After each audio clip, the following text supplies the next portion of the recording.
요한복음 7장입니다. 이 일들 후에 예수께서 갈릴리에서 다니시고 유대에서 다니시기를 원치 아니하시니 이는 유대인들이 그를 죽이려고 했기 때문이라. 인용한 성경은 한글 킹 제임스 성경입니다. 여기서 이 일 후라는 말은 요한복음 6장 66절에서 말씀한 그때 이후를 말합니다. 그때부터 제자들 중 많은 자들이 물러가고 더 이상 주와 함께 다니지 아니하더라. 예수님께서 자신의 죽으심과 부활을 내 살을 먹고 내 피를 마시는 것과 관련하여서 비유로 말씀하셨을 때 예수님을 따랐던 많은 제자들이 이것을 이해하지 못하고 주님을 떠나게 됩니다. 이 일 후에 주님께서는 여전히 여러 지방을 다니셨습니다. 그러나 주님께서는 유대 지방으로는 가지 않으셨는데 왜냐하면 유대인들이 주님을 죽이려고 했기 때문입니다. 유대인들은 예수님을 여러 차례 죽이려고 했습니다. 요한복음 5장에서도 그런 이야기가 나옵니다. 그러므로 유대인들이 예수를 박해하고 또 죽이려고 하였으니 이는 주께서 이 일들을 안식일에 행하셨기 때문이라. 병자를 안식일에 고쳐준 일로 인해서 유대인들은 예수님을 죽이고자 했습니다. 예수님께서는 베데스다라는 못에서 병자를 고쳐주셨습니다. 이 일을 안식일에 했다는 이유로 유대인들은 주님을 죽이려 했던 것입니다. 요한복음에서 유대인이라고 나오는 사람들은 단순히 유대 주민, 유대 민족이라기보다는 유대 종교 지도자들이었다는 것을 알 수 있습니다. 일반 백성들은 예수님에 대해서 이런저런 말을 할 때 유대인들 앞에서 하는 것조차 두려워했습니다. 유대인들은 여러 차례 예수님께 도전을 했습니다. 요한복음 8장 48절에서는 내가 사마리아인이며 마귀 들렸다고 한 우리가 올바로 말한 것이 아니냐고 예수님을 비난했던 자들 역시 유대인들이었습니다. 9장 22절에서는 만일 누구라도 그를 그리스도라고 시인하면 그 사람을 회당에서 출애시키기로 이미 결의해 놓은 사람들 역시 유대인들이었습니다.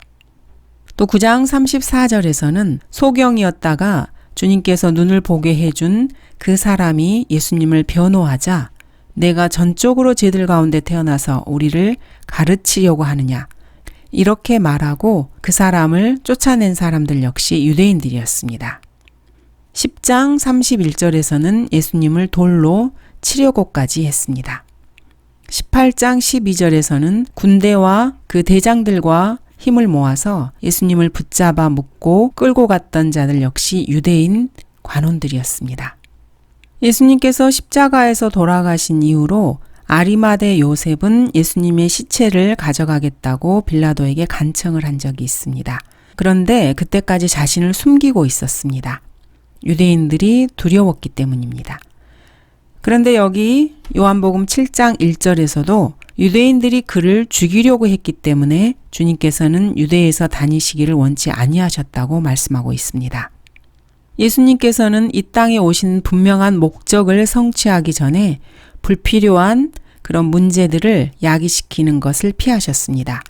반드시 해야 할 아주 중요한 일을 목전에 두고 사소하게 위험을 초래하는 것은 어리석은 짓이기 때문입니다.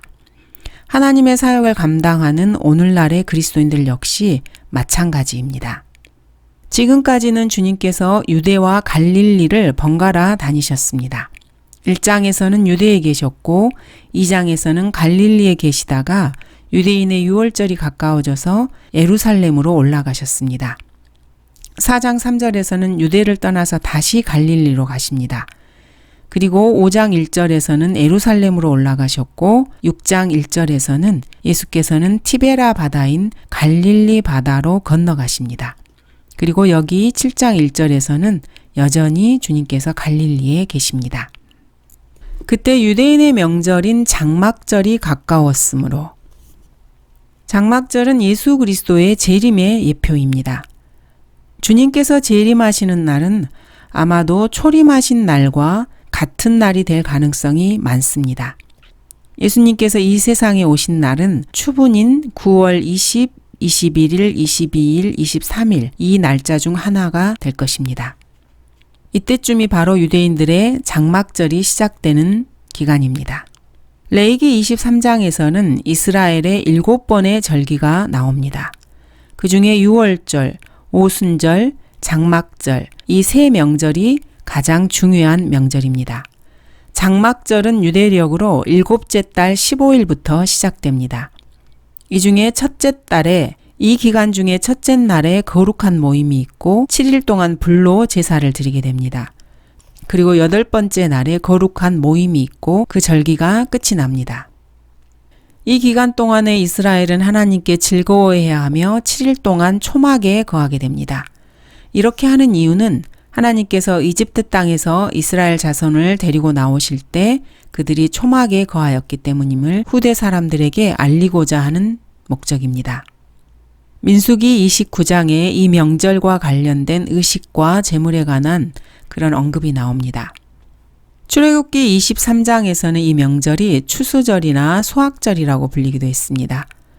그 다음은 추수절인데 내가 들에 뿌렸던 내 수고의 첫 열매들이라. 수확절은 연말에 있는데 그때 내가 들에서 내 수고를 거두었음이라. 이 명절은 연중 가장 즐거운 명절입니다. 이스라엘이 카나안에 들어가서 지켜지기 시작한 명절로 광야에서의 삶에 마침표를 찍는 것을 기념하는 것이 목적이었습니다. 이렇게 6월절인 무교절과 오순절인 칠칠절 그리고 장막절 이 3대 명절에 이스라엘의 모든 남자는 예루살렘으로 가서 이 명절을 지키는 것이 규례였습니다. 너희 중 모든 남자는 주 너희 하나님 앞에 1년에 3번씩 즉 무교절과 칠칠절과 장막절에 그분께서 선정하실 곳에 나오되 그들은 빈손으로 주께 나오지 말지니라. 성경 전체를 주의 깊게 연구해 보면은 이 장막절이 예수 그리스도의 초림과 또 재림과 관련된다는 사실을 알 수 있습니다. 주의 형제들이 말하기를 여기를 떠나서 유대로 가소서 그리하여 당신의 제자들도 당신이 행하시는 일들을 보게 하소서. 여기서의 형제들은 주님의 육신의 형제들을 말합니다. 즉 마리아의 자녀들입니다. 이 형제들이 주님께 갈릴리에 더 이상 머무르지 말고 유대로 가서 거기서 기적을 행하셔서 제자들이 그 기적을 볼 수 있게 하라고 그렇게 예수님께 말씀을 드립니다. 예수 그리스도께서는 갈릴리에서도 예수님께서 하나님의 아들이라는 것을 입증할 수 있는 수많은 기적을 행하셨습니다. 그런데도 예수님의 제자들 중에 많은 사람들이 예수님을 떠났습니다. 예수님의 육신의 형제들은 갈릴리에서 예수 그리스도의 사역이 그렇게 성공적이지 못하기 때문에 여기에 더 이상 머무를 필요가 없고 유대인들의 수도인 예루살렘으로 가서 거기서 기적을 행해서 사람들을 놀래키는 것이 어떠냐고 이렇게 제안을 하고 있습니다. 갈릴리는 예루살렘에 비하면은 그 주민들 역시 무식하고 별 볼 일 없는 사람들이라고 생각한 것입니다. 사역을 제대로 하려면은 유대로 가서 거기서 사역을 해야 한다는 말입니다. 이것이 형제들의 생각이었습니다. 게다가 장막절이었기 때문에 사람들이 예루살렘에 많이 모여 있을 것입니다. 그러므로 지금 예루살렘으로 가서 기적을 행하는 것이 사역을 확장시킬 절호의 기회라고 생각한 것입니다. 주님의 형제들 역시 예수님과 함께 오랫동안 가까이서 보고 듣고 살았으면서도 예수님이 어떤 분이신지 전혀 분별력을 갖지 못하고 있었습니다. 자신이 드러나게 알려지기를 바라면서 비밀리에 무엇을 행하는 사람은 아무도 없으니 이런 일들을 하실 바에는 자신을 세상에 나타내 보이소서라고 하더라. 이 말씀에서 주의 형제들의 영적 분별력의 수준을 알 수 있습니다. 예수님의 육신적인 형제들 역시 영적으로 눈이 멀어 있었습니다. 그래서 하나님의 아들이신 주님의 실체에 대해서 다른 사람들과 같이 여전히 의심을 하고 있었습니다. 그들은 지금 주님께서 지금 여기서 행하고 있는 기적들이 정말로 하나님의 능력으로 행하는 기적이라면은 왜 이렇게 갈릴리 같은 아주 하찮은 마을에서 이런 일을 행하십니까? 종교 지도자들 뿐 아니라 유식하고 잘난 사람들이 많이 있는 예루살렘으로 가서 그곳에서 이런 기적을 행하면은 인정을 받게 될 것입니다. 그러면 우리도 그것을 믿을 수 있을 것입니다. 이렇게 예수님께 말씀을 드리는 것입니다. 이 세상에 매여 있는 육신적인 안목밖에 가지고 있지 못한 사람들은 이런 식의 태도를 취합니다. 그리고 예수님께 자신을 세상에 나타내 보이소서 이렇게 제안을 하고 있습니다. 자신을 세상에 나타내 보이라. 이것은 모든 사람들 앞에서 사람들을 깜짝 놀라게 하고 사람들의 인기를 끌 만한 그런 기적을 행해서 자신이 메시아라는 사실을 인정받으라 이런 말입니다. 그야말로 세상적인 사람들의 전형적인 사고방식입니다. 성경은 이러한 태도에 대해서 생애 자랑이라고 말씀하십니다. 주의 형제들이 이러한 요구를 하는 이유는 예루살렘의 유대의 종교 지도자들을 비롯한 권위가 있다고 하는 사람들의 반응을 보아서 자기들도 주님을 믿겠다. 이런 기회주의적인 의도가 깔려 있습니다. 오늘날에도 하나님의 사역을 한다는 수많은 사람들이 이러한 태도를 가지고 있습니다. 세상의 이목을 끄는 데만 급급합니다. 세상 사람들이 알아주는 학자들이나 교수들, 정치인들, 유명한 사람들, 이런 사람들이 그 사역을 인정하면 나도 인정하겠다. 이러한 기회주의적인 태도를 가지고 있습니다. 그야말로 자신을 세상에 나타내 보이기를 좋아하는 사람들입니다. 성경은 이런 사람들에 대해서 이렇게 말씀하십니다. 세상도 세상에 있는 것들도 사랑하지 말라. 누구든지 세상을 사랑하면 아버지를 사랑함이 그 안에 있지 아니하니. 이는 세상에 있는 모든 것이 육신의 정욕과 안목의 정욕과 생의 자랑이요 아버지께 속한 것이 아니라 세상에 속한 것이기 때문이라. 예수 그리스도께서는 생의 자랑에 전혀 관심이 없으셨습니다. 사탄이 예수님을 시험할 때도 이러한 생의 자랑을 가지고 예수님을 시험한 적이 있습니다. 이는 주의 형제들까지도 주를 믿지 아니함이더라. 주님의 육신의 형제들 역시 주님을 믿지 않았습니다. 예수님께서 하나님의 아들이시라는 것을 확신하지 못한 영적 소경들이었습니다. 바로 옆에서 주님과 함께 자란 주님의 육신의 형제들 역시 예수님이 어떤 분이신지 깨닫지 못하고 있었습니다. 참으로 절망적인 상황입니다. 그러나 이러한 사실은 성경이 얼마나 분명하게 이루어지는가를 보여주는 일예이기도 합니다. 시편 69편은 이렇게 말씀하십니다. 내가 내 형제들에게는 낯선 사람이 되고 내 모친의 자녀들에게는 외국인이 되었나이다. 그러므로 예수께서 그들에게 말씀하시기를 나의 때는 아직 이르지 않았으나 너희의 때는 항상 준비되어 있느니라. 예수님께서 여기서 나의 때라고 말씀하십니다. 예수님께서는 요한복음 2장 4절에서도 나의 때라는 말씀을 하셨습니다. 이 둘의 나의 때는 전혀 다른 때를 말합니다. 요한복음 2장 4절에서 예수님께서 나의 때라고 말씀하셨을 때 이것은 십자가에 달리실 때를 말씀하십니다. 그러나 여기 6절과 8절에서의 나의 때는 영광 중에 이 땅의 왕으로 재림하시는 때를 말합니다. 주님께서 재림하시면은 그때 주님께서는 자신을 세상에 나타내 보이실 것입니다. 육신의 형제들이 예수님께 자신을 세상에 나타내 보이라고 이렇게 말하고 있을 때 예수님께서는 나의 때, 즉 재림의 때가 아직 되지 않았고 재림하시면은 예수님께서 자신을 세상에 나타내 보이시겠다고 그렇게 말씀하고 있는 것입니다. 그러나 바로 지금 예수님의 육신의 형제들이 예수님께 말하고 있을 그 당시에는 주님께서는 고난을 받으시고 수치를 받으셔야 할 그런 때였습니다. 형제들이 예수님께 요구한 대로 예수님께서 그 즉시 자신을 세상에 나타내 보이셨다면은 이 세상 모든 사람들은 멸망에서 피할 수가 없었을 것입니다. 구석에 피가 뿌려지지 못해서 모두가 멸망으로 내던져질 수밖에 없는 것입니다. 아직은 나의 때, 즉 재림의 때가 아니었기 때문에 주님께서는 자신을 사람들 앞에 공개적으로 드러내고 자신을 선전하지 않으셨습니다. 이것은 복음서 여러 곳에서 알 수 있습니다. 변형산에서조차 자신의 영광이 훤히 드러나고 하늘에서 음성이 있어서 이는 내 사랑하는 아들이니 그의 말을 들으라 이런 말씀이 들렸는데도 주님께서는 제자들에게 인자가 죽은 자들로부터 살아날 때까지는 아무에게도 말하지 말라고 그렇게 말씀하셨습니다. 너희의 때는 항상 준비되어 있느니라. 자, 너희의 때는 항상 준비되어 있다.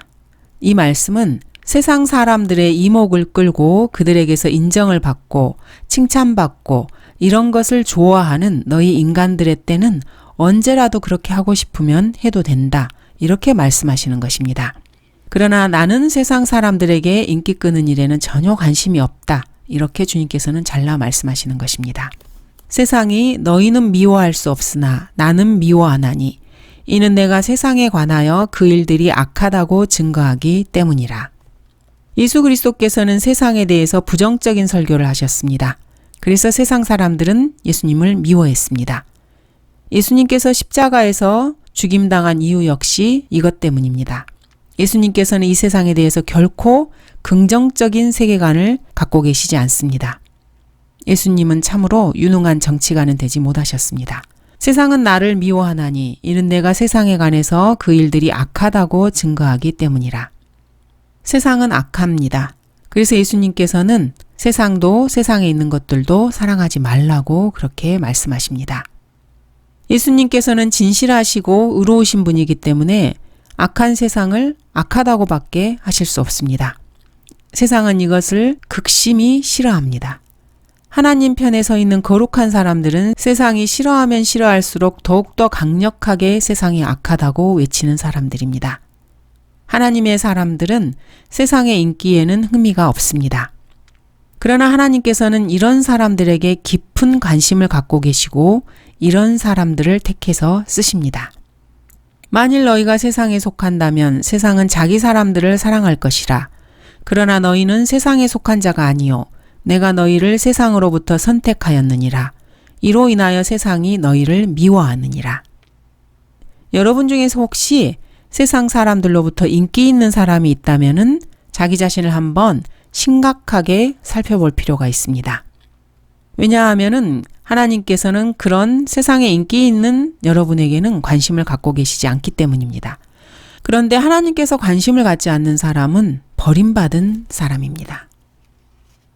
8, 9절 너희는 이 명절에 올라가라. 나는 아직 나의 때가 차지 않았기 때문에 이번 명절에는 아직 올라가지 않겠노라고 하시더라. 주께서 이 말들을 그들에게 하신 후 갈릴리에 머물러 계시더라. 예수님의 마음속에는 항상 하나님의 시간표가 있었습니다.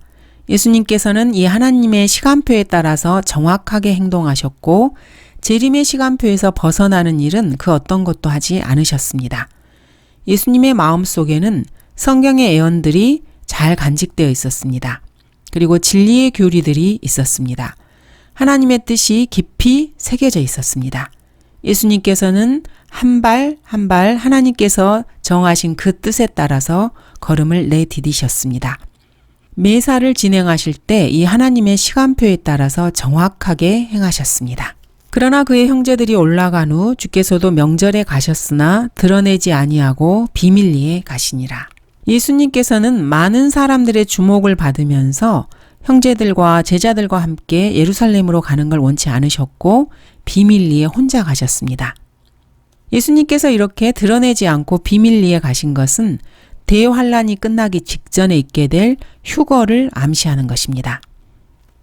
장막절 이전에 대환란 성도들의 환란 후 휴거가 있기 전에 주님께서는 대환란이 끝나기 직전에 은밀하게 유대인들에게 나타나시게 됩니다. 계시록 10장에 이 내용이 잘 나와 있습니다. 우리 하나님이 오셔서 잠잠하지 아니하시리니 그의 앞에는 불이 삼키고 그의 주위에는 광풍이 불리로다. 이 말씀은 주님께서 재림하시는 장면입니다. 이 말씀 앞에는 완전한 아름다움인 시온에서 하나님께서 빛을 발하셨도다. 이렇게 말씀하십니다. 지상 재림 직전에 주님께서 은밀하게 나타나시는 것을 묘사하고 있습니다. 이때 환난 성도들이 휴거되는 것입니다. 그러므로 유대인들이 명절에 주를 찾으며 그가 어디 있느냐고 말하니라. 무리 가운데서 주에 관하여 수군거림이 많더라. 어떤 사람들은 말하기를 그는 좋은 사람이라고도 하며 또 다른 사람들은 말하기를 아니라 그는 무리를 미혹한다고 하더라. 유대인들이 예수님을 찾습니다. 주님의 형제들의 말대로 예수님께서 제자들을 다 데리고 사람들 눈에 띄게 가셨다면은 유대인들은 당장에 예수님을 삥 둘러싸고 예수님을 찾아냈을 것입니다. 예루살렘의 사람들은 예수 그리스도에 대해서 의견이 지금 엇갈리고 있습니다. 어떤 사람은 예수님을 좋은 사람이라고 하고 또 다른 사람은 아니라고 합니다. 이렇게 사람들은 예수님을 두고 수군거리고 있었습니다. 이렇게 예수님을 두고 토론과 분쟁을 일으키는 이런 곳에서는 예수님을 영접할 수가 없습니다. 왜냐하면 이런 환경에서 사람들은 예수 그리스도를 판단하기만 할 뿐 영접하지는 않습니다. 오늘날의 기독교계가 이것을 여실히 잘 보여주고 있습니다. 그러나 유대인들은 두려워하기 때문에 아무도 주에 관하여 드러나게 말하는 사람이 없더라.